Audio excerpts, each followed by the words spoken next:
এখানে মূল উদ্দেশ্য হচ্ছে একটাই, যে সাধারণ মানুষের সঙ্গে ঈদ উৎসব যেন আমরা করতে পারি, বা যারা আছে আমাদের এই জনপদের মানুষ তাদের সবাইকে পাশে থাকা বা তাদেরকে একটু সহযোগিতা করা।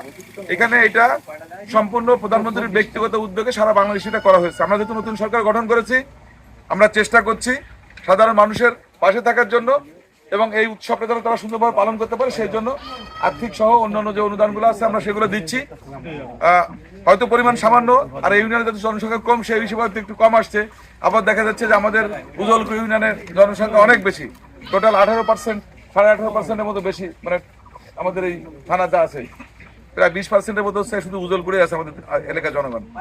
তো যাই হোক, আমরা ওনার পক্ষ থেকে আপনাদের শুভেচ্ছা জানাচ্ছি এবং সবার জন্য ঈদের শুভেচ্ছা জানাচ্ছি।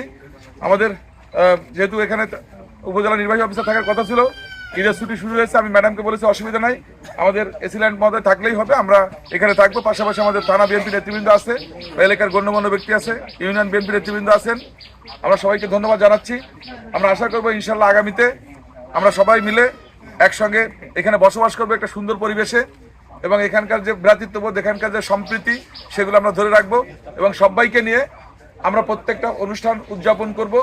এবং এলাকার ভিতর যে আমাদের যে একটা নিজেদের যে একটা বন্ডিং আছে, যে ভ্রাতৃত্ববোধ আছে, সেটা কোনো অবস্থায় আমরা ছিন্ন করে দিব না।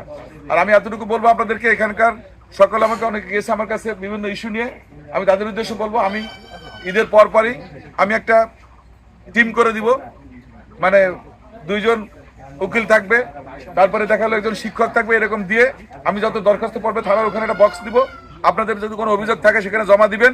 আমি 7 দিন পরে এটা যাচাই বাছাই করে প্রথমে আমাদের যারা এক্সপার্ট আছে তাদেরকে যাচাই বাছাই করবো কোনটা সঠিক, যেটা সঠিক সেটাই করা হবে, কোনো লোকের প্রতি কোনো অবিচার করা হবে না। এই ব্যাপারে কোনো নিশ্চিত থাকতে পারেন যে প্রত্যেকটা ইস্যু দেখা হবে, ব্যক্তিকে দেখা হবে না। যত বড় ক্ষমতাধর হোক, যত বড় দুর্বল মানুষ হোক, প্রত্যেকে ন্যায় বিচার পাবে। সুতরাং আপনাদেরকে আমি বলবো, আজকে সকালে আপনাদের এখান থেকে কিছু লোক গেছিল, যে আপনারা হতাশ হবেন না, আমি উদ্যোগ নিচ্ছি। যেহেতু নির্বাচনের পরে মন্ত্রী পরিষদ আমাকে যুক্ত হওয়ার কারণে, আমাকে ওদিকে কিছু কাজকর্ম নিয়ে ব্যস্ত থাকার কারণে আমি এইগুলো দেখতে পারি নাই।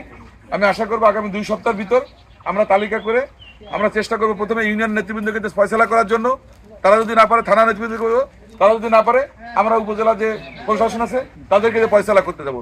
তারা না পারলে কিভাবে করতে হয় সেটা আমরা জানি, সুতরাং সেই প্রক্রিয়া যাব।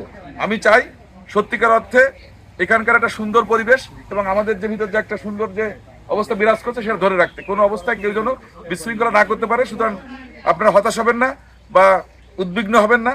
আমি ইনশাল্লাহ শীঘ্রই, আমি আশা করছি ঈদের পরেই আমি এখানে একটা বাক্স দিব, সেখানে গিয়ে ইউনো অফিসের সামনে বা থানার সামনে যে কোনো একটা পয়েন্টে জানাই দেওয়া হবে, সেখানে গিয়ে আপনার অভিযোগ জমা দিবেন। অভিযোগগুলো যাচাই বাছাই করে আমরা সঠিক বিচারটা করার চেষ্টা করব।